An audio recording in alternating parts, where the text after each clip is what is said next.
I'm Morgan Little, head of social stuff here at CNET, and we have a great guest today. It's Ken Yeung, Flipboard's technology editor. Ken, thanks for joining us. Thanks for having me, Morgan. And I brought you on here. We're super excited to have you because we can talk about what's actually trending at the show. What are people outside of these halls really talking about? What's really resonating with people, especially on Flipboard, of course, but also across the board. And one of the biggest things that we saw, it was a big surprise. It really kind of caught people's attention. Was Sony debuting a car. Super unexpected. You wouldn't expect Sony to just trot out an actual vehicle during their event. What did you think? What did you see out there in terms of people reacting and analysis around it? So I think it's certainly surprising because normally you wouldn't assume Sony would be into the automotive type of space, and especially investing so much of their money into building out a concept car, because they're not obviously not known for being like a Tesla or a Ford or anything like that. But based on what I've seen and what I've heard, is that it's actually a way to demonstrate their technology inside the car. And as everyone's trying to get an edge in terms of showcasing what their technology can do beyond their home or their personal devices, they got to find more creative ways to emphasize that, and a Sony car is actually a really good way to do that, to kind of really show how integrated everything can be, and looking at the entire Sony product line and platform. So I think it's a creative way. Whether or not that investment's really paid off, I mean I think it certainly got everyone's attention. I mean, we're talking about it now, but in light of everything, but are we actually talking about the technology inside the vehicle in terms of their connected car, and how does that stack up with other connected car platforms? I think that's something for people to evaluate. Yeah, and that's the big caveat with an announcement like that. Like, as you mentioned, it's a concept, right? There is no guarantee that Sony is going to be, sending a car out to dealerships in a month, 2 months. This is entirely a concept. It's, Sony says that it's been road tested, but it really is just, hey, this is what we could do, not, hey, this is what we will do. Right. And Sony also captured a ton of attention, maybe even more than the car, with a mere logo. Which is even bigger surprise. We were talking earlier in the week, we're hearing some scuttlebutt about some additional stuff that Sony would have on stage that might be tied to the PlayStation 5. Obviously, they didn't show off the PlayStation 5 itself, but we did see a logo. It's the most exciting logo in the world. It looks exactly like the old logo. Yeah, I think we can probably, since we're in Las Vegas, we could probably set up a bet for the next 5 years or next 10 years in terms of how Sony will design the next generation of PlayStations. I mean, you could probably assume that it's just going to be the same for PlayStation 6 through 10, and I mean, see if it deviates in any way like that. But yeah, I think there have been inklings of having the PlayStation 5 being announced here. Obviously, they didn't show off the PS5. But they did reveal that, hey, this is actually going to be available next in the holiday season, which is obviously good, and to compete against Microsoft's Xbox Series X. But whether or not, what specs are there, I mean, we'll probably have to wait for E3 in June, and then after that, then probably what other new game titles that are going to be out there.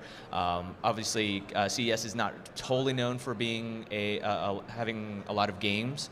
That's more for E3 and Game Developers Conference and everything else. So, but look, I think it's nice that they announced it. Whether or not, and certainly, again, we're talking about it, but it feels a little disappointing to see oh, here, the PS5's teased, not really officially announced, and here, but you can't actually see it until later this year. Yeah. And kind of continuing that thread of a little bit of disappointment, right? Setting expectations. CES is all about, hey, what are you expecting and what's actually going to be delivered, right? And everybody this weekend was talking about Neon. What is it? What is an artificial human? What is it? What is this little tease that's being put out by a CEO over at a fund that's set up by Samsung? We saw those leaked footage of artificial-looking humans. A lot of teases, a lot of hype, a lot of anticipation, and then it turns out to be something different. How did that actual reveal for what Neon was all about turn out for you?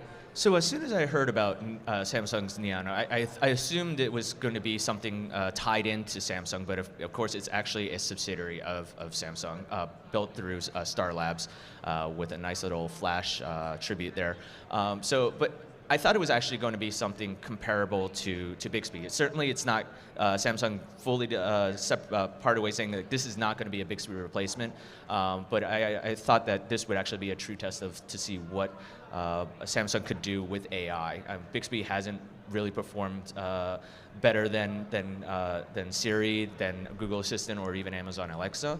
But when it was actually revealed after the keynote, there was no announcement at the keynote, no additional information, so people were left in the dark. And then later that evening, a lot of news came out about that Neon was basically digital avatars or chatbots in a sense. I mean, there's potential use cases, but I think Samsung, or actually Neon needs to actually do a lot more work in terms of explaining the use cases. But as you go to their booth in the central hall, what's surprising is it's pretty sparse.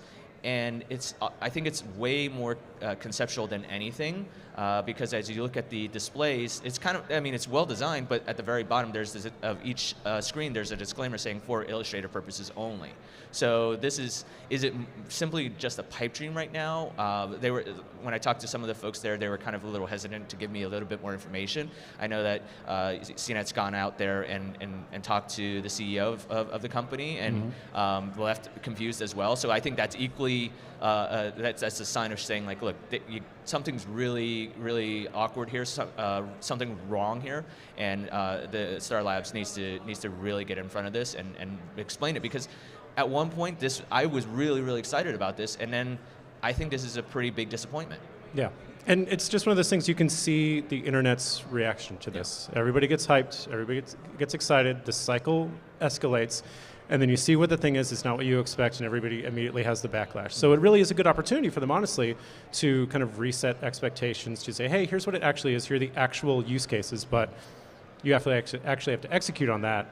That's the difficult part. And it's not really Samsung's fault, I don't think, in terms of Neon. But I mean, if you look at the litany of others announcements that Samsung made, it's pretty. Samsung has a pretty good showing here at CES in terms of their announcements with the Chromebooks and everything like that.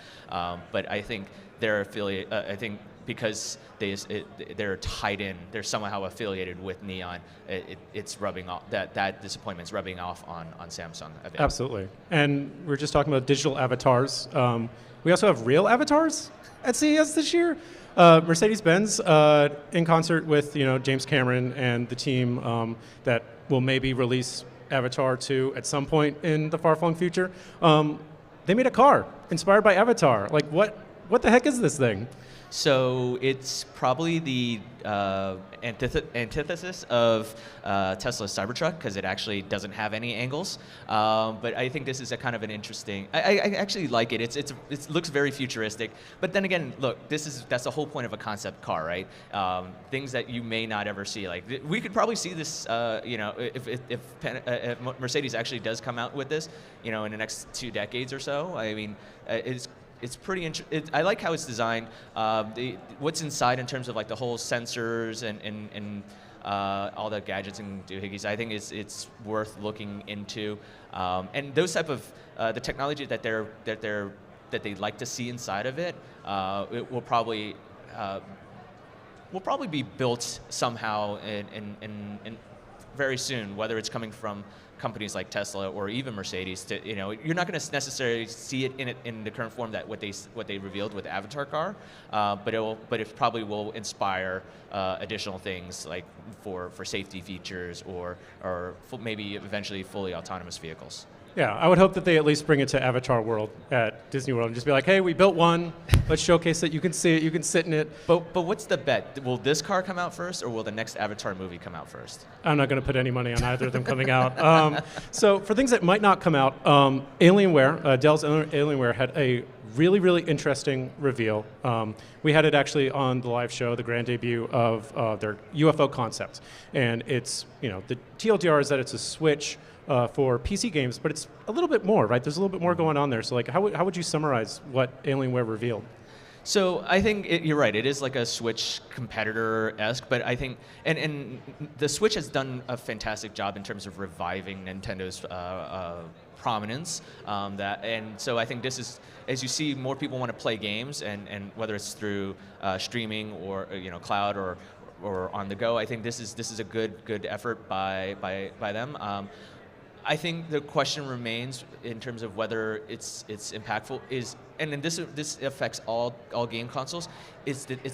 What are the big titles that are on there, right? I mean, why would you play something like Google Stadia or Apple Arcade, or why would you get an Xbox Series X or a PS5 or even this? And it's largely because of the titles that you have, and and you look at. Are there large enough titles? Are there popular titles on this platform that will entice people to pay money for it?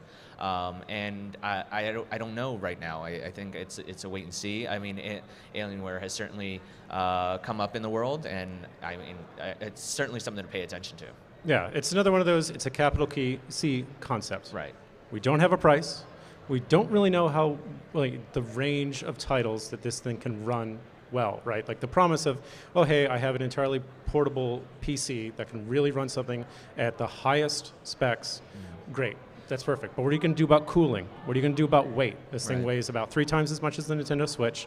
It's a lot of potential, but you have to follow through. But if you look at it, it literally looks like the Switch, and like, okay, Switch has already been proven. There's a lot of games that you like to play on there, and if the price point is, even if the price point at Alienware is cheaper, I mean, would you necessarily want to buy that versus you might as well just get a Switch? Because I think at the hardware inside of it is actually going to make a lot of difference whether you buy the Nintendo or you buy the Alienware. But I think with tried and true, I personally would stick with the Nintendo. I mean, I don't play a lot of games, but if I was debating between the two, I would probably go with Nintendo just because I know the games that are on there. I know that there's familiarity. I know that there's quality. Not to say that Alienware has quality, but it's just not. I'm not totally familiar with that, and it's mostly for hardcore gamers. But regular gamers may not necessarily be drawn to that. Awesome. And speaking of choice, for our last little highlight, Impossible Pork, right? There's now an alternative to an actual pig, which has a lot of great potential for folks, right? It's kosher, it's made with halal in mind. Obviously there's a huge ecological impact of switching to that. Like, what have you seen folks reacting to with this? So I think it's been. I think it's typical with anything with Impossible Foods, as you're going to try it. Like, it's a little bit of trepidation, but it's borderline. I think it's skewing more towards, oh, this is kind of interesting. This is a good thing. And Impossible Foods has done well at CES, and at least since last year and possibly years before. But they've certainly seen a lot of uptick in the market, not only having their burgers available in various chains, including Burger King, but this is as you look at more sustainability and people are worried about climate change and everything like that, and also for those with special dietary needs. I mean, this is actually going to be this is a good thing. Whether or not this I'd be very interested to try it myself and see, like, if this comes out and you're going to be behind it in a restaurant near you. Is Burger King now going to have something, add this into, like, maybe put into bacon or anything like that, or are you going to start to see more of this type of stuff? But I mean, this is a good path forward for Impossible Foods. I mean, it's a logical step forward for them. I mean, after this, I mean, there's so many options for them to look at. But I mean, I'm not surprised that they announced a new product here at CES. Awesome, yeah, and it follows after the reveal of Impossible Burger 2.0 last year. That was absolutely delicious. Yep. Also, haven't had the time to try the pork myself, but I hear from all of our editors that it's absolutely delicious. So if you are out there on the show floor, try to find it. But I think that's a great rundown of stuff. Obviously, that doesn't encapsulate everything that's here at the show floor at CES or has been going around, but you can stay tuned to the live show. We'll have a lot more stuff coming up. Ken, thanks for joining me today. Really appreciate it.